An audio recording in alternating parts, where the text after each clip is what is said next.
The vast holographic display above Times Square flickered with shades of blue and silver as the alien representative adjusted his crystalline monocle. Quite frankly, he announced to the billions watching both on Earth and across the galaxy, we find your engineering practices absolutely laughable.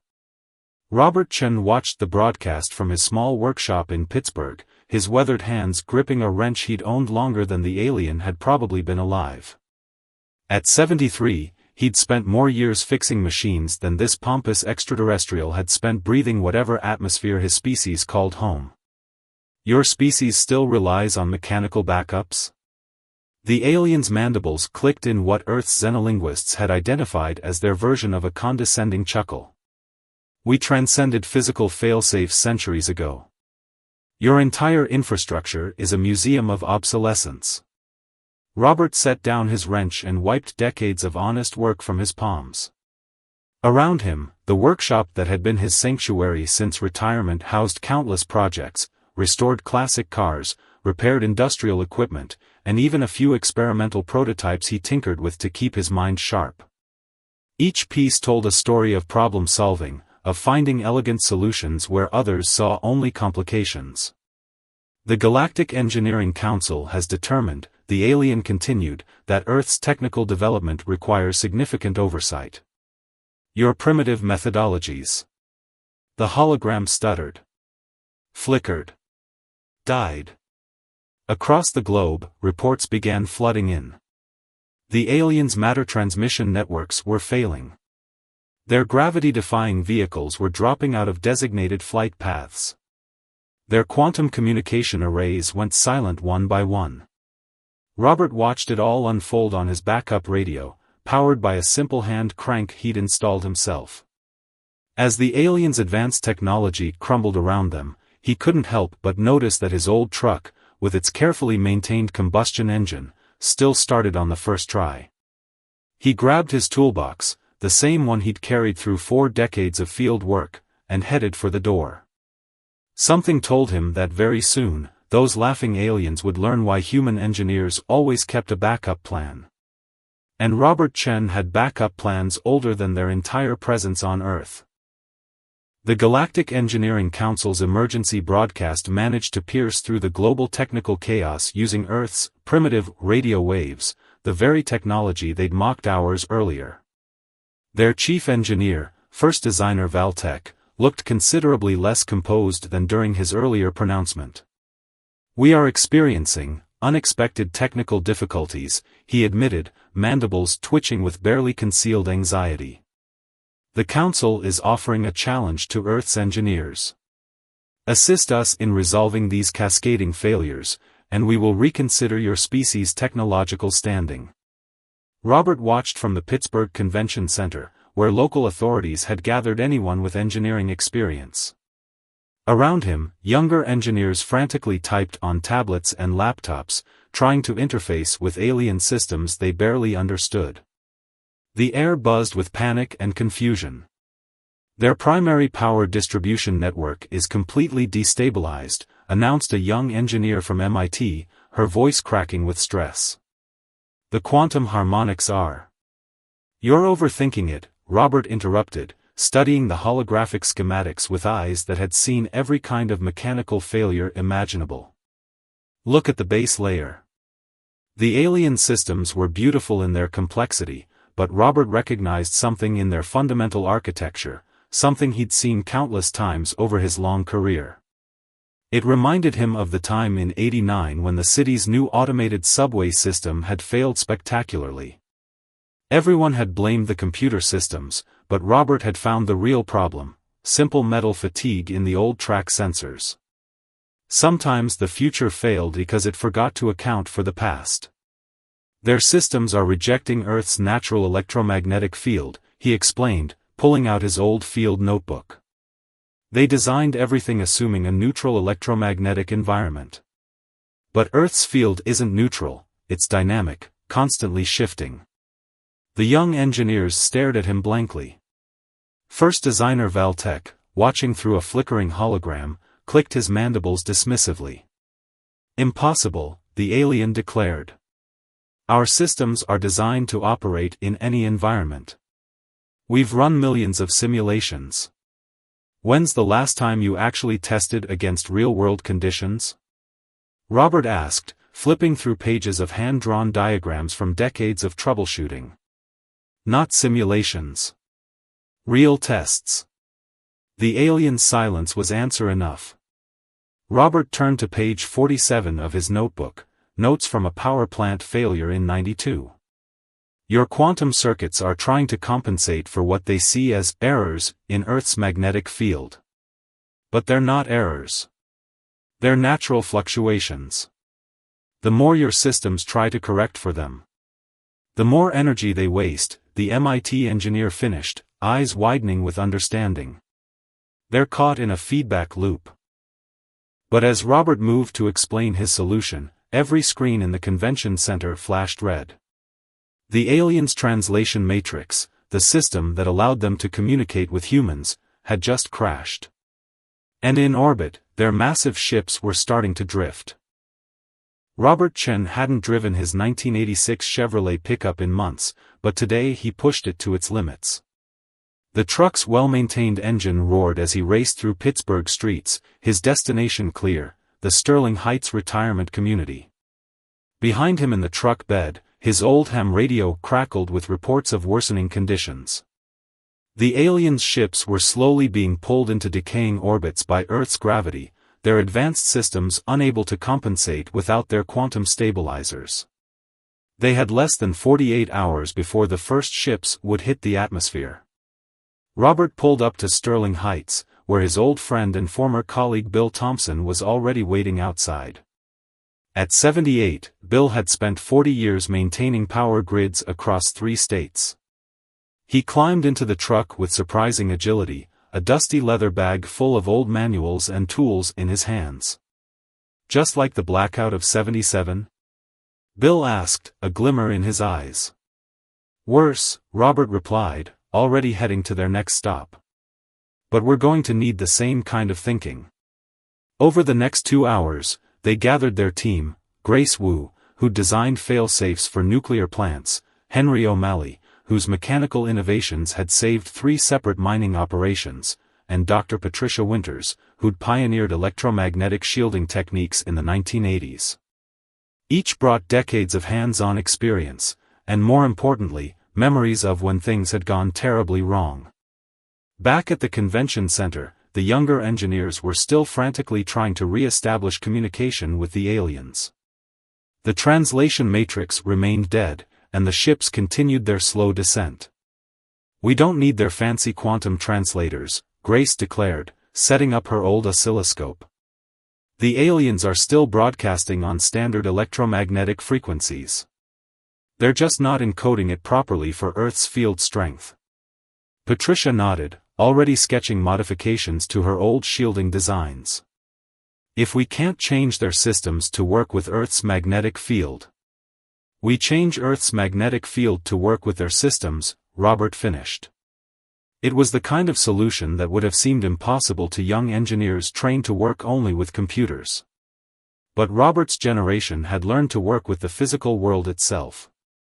We'll need at least 3 high-powered electromagnetic field generators, Henry said, pulling out his own notebook of hand-drawn schematics. Placed at the right points around their landing sites. We can create a stabilized corridor, Bill continued, like we did during the solar storm of '89. Give their ships a clean channel through the electromagnetic noise. The younger engineers watched in amazement as the old team worked, their papers and diagrams spreading across tables, decades of accumulated knowledge coming together to solve a problem from beyond the stars. They didn't need fancy holographic displays or quantum computers, just pencils, paper, and the wisdom earned through countless failures and successes. But as they finalized their plans, a tremendous boom shook the building. Through the convention center's windows, they watched as one of the alien ships, smaller than the others, lost its battle with Earth's gravity. It streaked across the sky like a meteor, disappearing behind Pittsburgh's skyline. The ground-shaking impact that followed carried a clear message: they were running out of time. The Pittsburgh Steel Works hadn't operated at full capacity in decades, but tonight its ancient transformers hummed with new purpose. Robert stood in the control room, his hands steady on controls he could have operated blindfolded. Around him, his team worked with the precision of a well-oiled machine, something they understood better than most. Field Generator 1 is online, Grace called out, her oscilloscope showing clean sine waves. She'd modified the steel mill's industrial electromagnets using parts from 3 different decades, creating something that would have made modern engineers cringe. But it worked.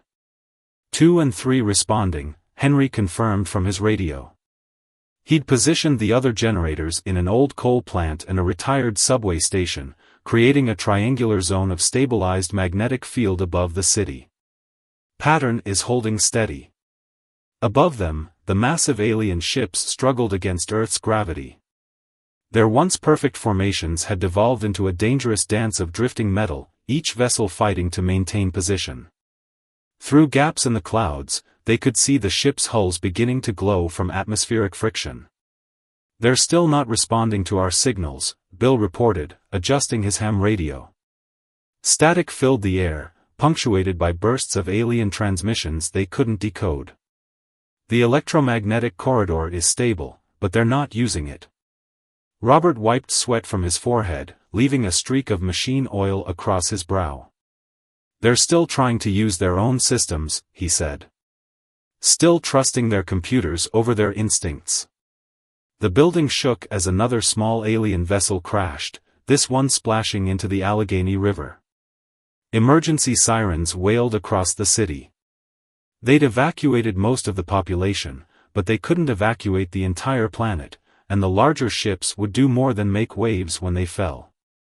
"We need to get their attention," Patricia said, looking up from her calculations. "Show them the corridor in terms they can't ignore." Robert nodded, an idea forming, one that went against every safety protocol he'd followed in his 45 years of engineering. "Their sensors are overloading from trying to compensate for Earth's magnetic field," he said. "So let's give them something bigger to focus on." He turned to the steel mill's main control panel, his hands hovering over switches he'd hoped never to use together. "Grace, route all power to Generator 1. Henry, Bill, kill Generators 2 and 3 on my mark." The younger engineers, who'd been watching from the sidelines, suddenly understood. "You're going to pulse the electromagnetic field," one gasped. "Create a beacon they can't miss. Their sensors will register it as a clear channel through the chaos," Patricia confirmed, already adjusting her shielding calculations. "But sir, that much power through one generator." "Will fry every circuit in the building," Robert finished. "Probably take out half the city's power grid too. But it'll give them a path home." He looked at his team, friends and colleagues who'd solved impossible problems beside him for decades. They all knew the cost. They all knew the risk. And they all nodded. Robert took a deep breath, his hand on the main power switch.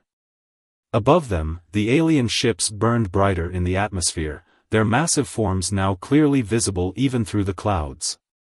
The whole city seemed to hold its breath. "Like jump-starting a dead battery," Robert murmured, his favorite wrench still in his pocket. "Just on a slightly bigger scale." He threw the switch.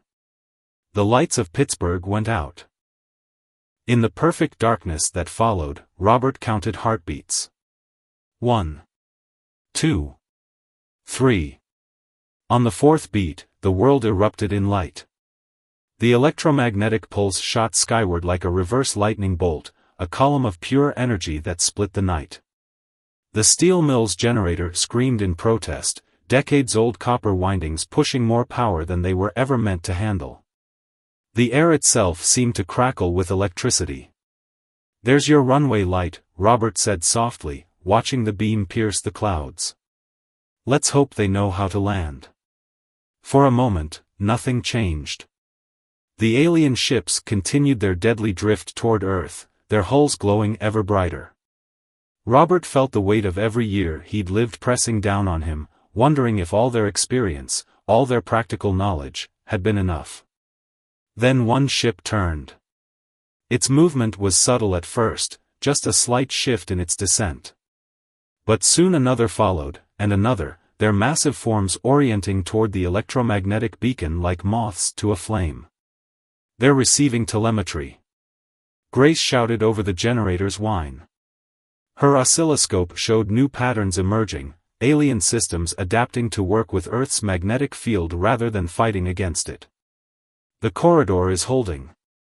The first ship descended through their stabilized channel, its hull cooling as it found stability in the guided approach.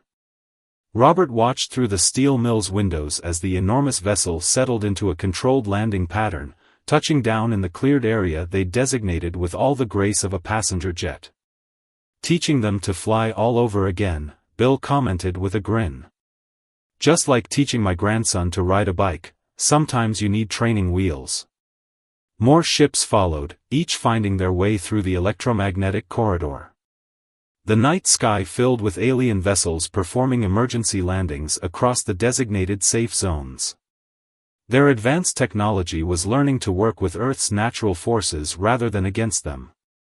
The steel mill's generator was failing, they could smell the insulation burning, but it had done its job.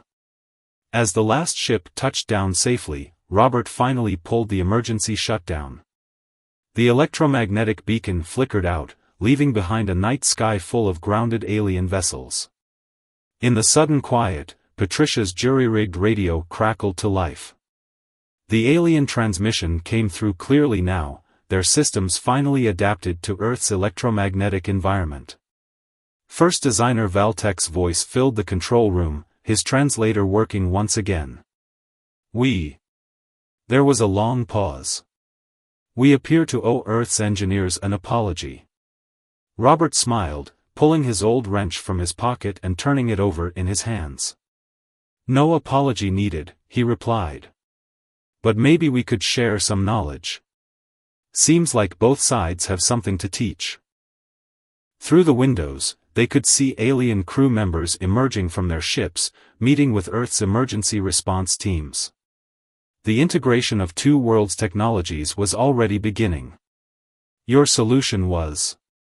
Valtek seemed to struggle with the words, "elegantly primitive." "Sometimes the old ways are the best ways," Robert said. "And sometimes they're just the foundation for something new." As if to emphasize his point, the lights of Pittsburgh began to flicker back on, but they were different now. The alien ship's power systems, adapted to work with Earth's magnetic field, were already beginning to integrate with the city's grid. Old and new, working together in ways neither side had imagined possible. The sun was rising over Pittsburgh, casting long shadows of alien ships across streets that had seen 2 centuries of technological revolution. And in the steel mill's control room, a group of retired engineers shared knowing looks. They'd done more than save the day, they'd built a bridge between worlds. One wrench turn at a time. 3 months after the emergency landings, Robert Chen's workshop looked very different.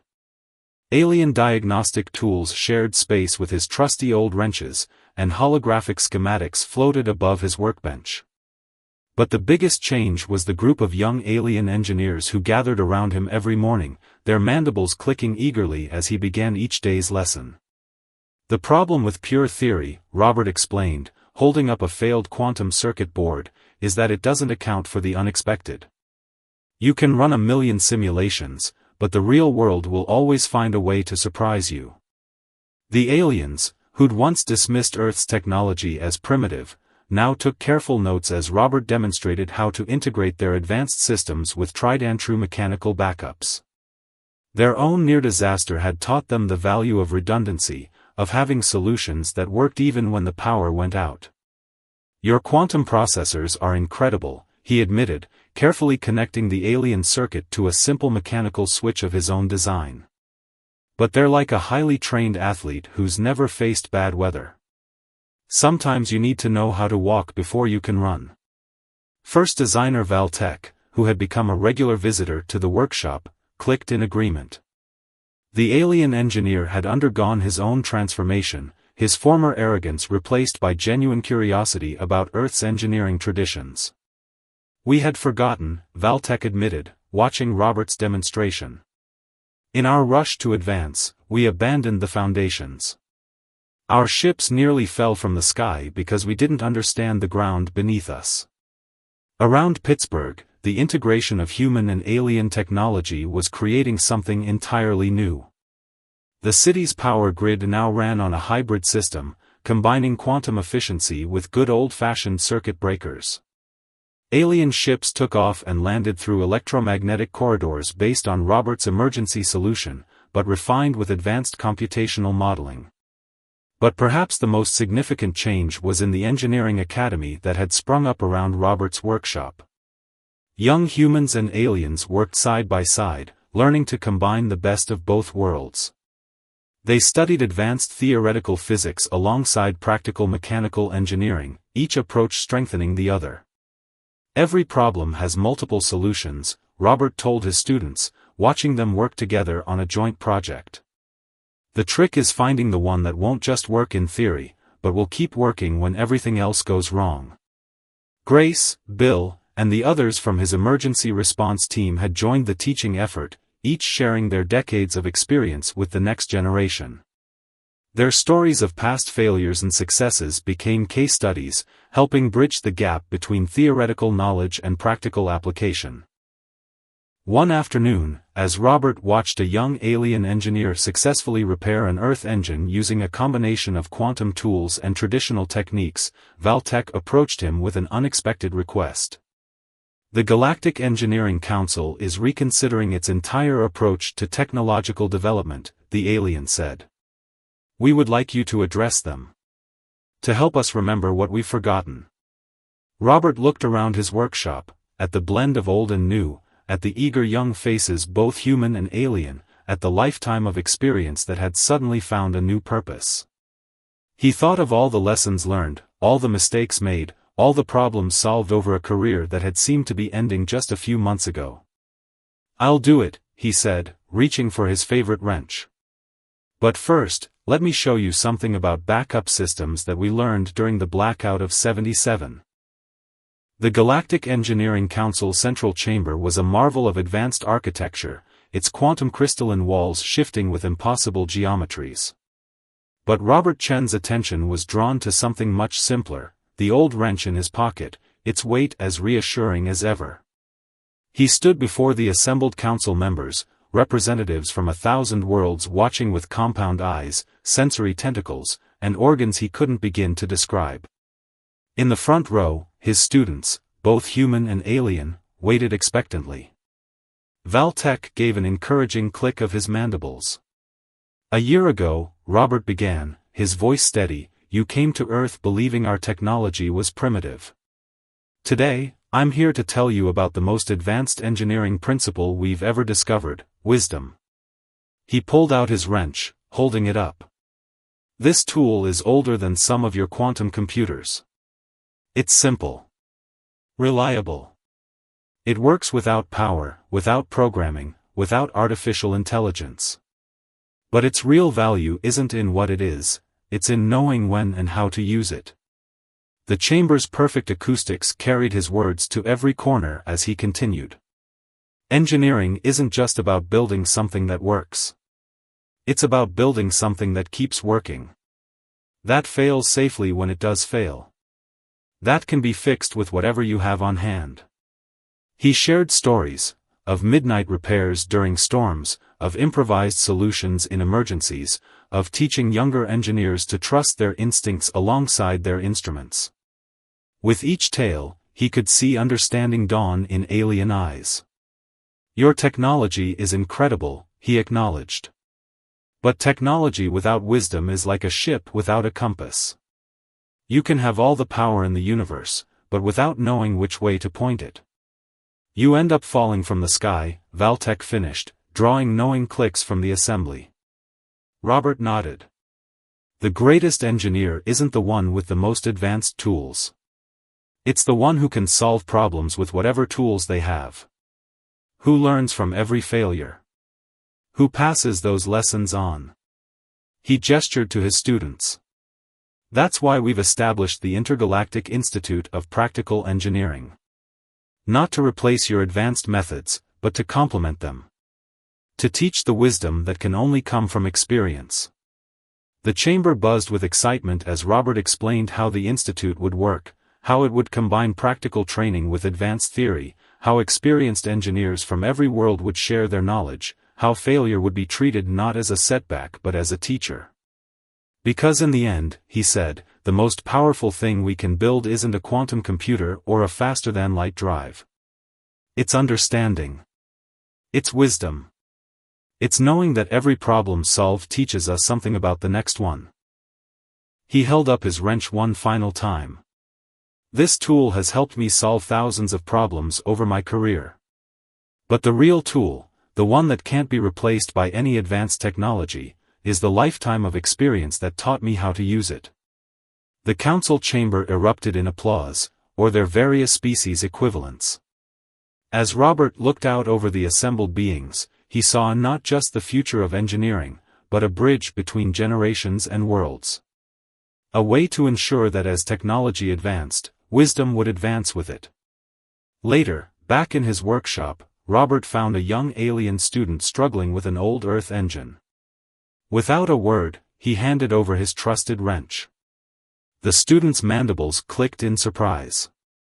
"But sir," the alien protested, "this is your favorite tool." Robert smiled. "Tools are meant to be passed on," he said. "Just like wisdom. Now, let me show you something about engine timing that I learned back in '82. In that moment, surrounded by the perfect blend of old and new, Robert Chen knew that his legacy would live on, not just in the tools he'd used or the problems he'd solved, but in the wisdom he'd shared.